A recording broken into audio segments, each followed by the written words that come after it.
आज मैं एक ऐसी होम्योपैथिक दवा की चर्चा कर रहा हूँ जिसमें पाँवों का पसीना दब जाने से तमाम रोग पैदा हो जाते हैं। पाँवों के पसीने दब जाने से ये जो रोग पैदा होते हैं, इसी की आज मैं होम्योपैथिक दवा की चर्चा कर रहा हूँ। देखने में आता है कि तमाम लोगों को पैरों में बदबूदार पसीना होता है। इस बदबूदार पसीने के कारण पैर की अंगुलियों के बीच घाव हो जाते हैं। ऐसे घाव के लिए भी ये होम्योपैथिक दवा बहुत अच्छी दवा है। आप सोचते चलिए कि आखिर मैं किस दवा की ओर चर्चा कर रहा हूँ, किस दवा की ओर संकेत कर रहा हूँ। अंत में मैं उस दवा का नाम बताऊँगा।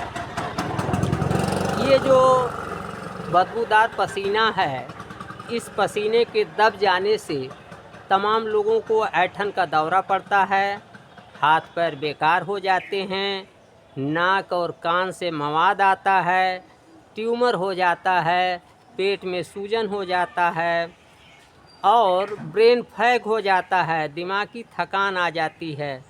ये पैर का पसीना, बदबूदार पसीना और बड़े सिर का होना एक अन्य औषधि में भी पाया जाता है जिसका नाम है बैराइटा कार्ब। लेकिन बैराइटा कार्ब और जिस औषधि की हम चर्चा कर रहे हैं होम्योपैथिक, उसमें अंतर ये है कि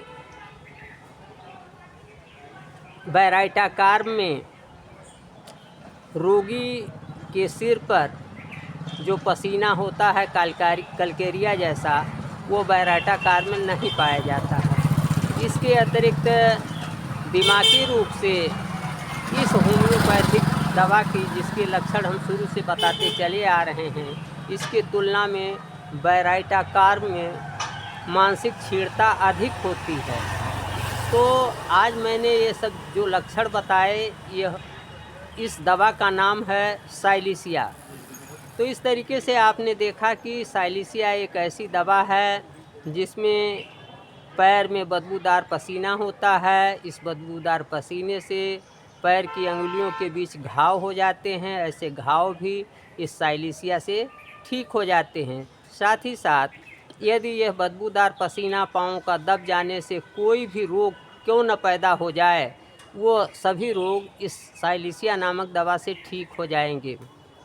ये बदबूदार पाँव के पसीने का दबना साइलिसिया नामक औषधि का एक व्यापक लक्षण है, जनरल सिम्टम है।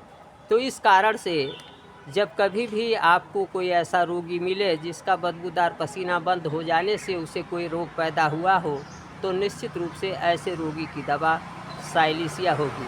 साइलिसिया को आप 1000 शक्त में दे सकते हैं, 200 शक्त में दे सकते हैं। अगर बायोकेमिक यूज़ करना चाहते हैं तो मेरी समझ से साइलिसिया 12x पोटेंसी अच्छी रहेगी।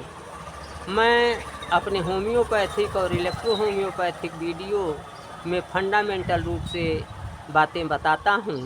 और यदि आपने मेरा यूट्यूब चैनल डॉक्टर प्रेम नारायण अभी तक सब्सक्राइब नहीं किया है, तो आज ही और अभी ही सब्सक्राइब कर लें ताकि आपको नित्य नवीन नई जानकारी मिलती रहे।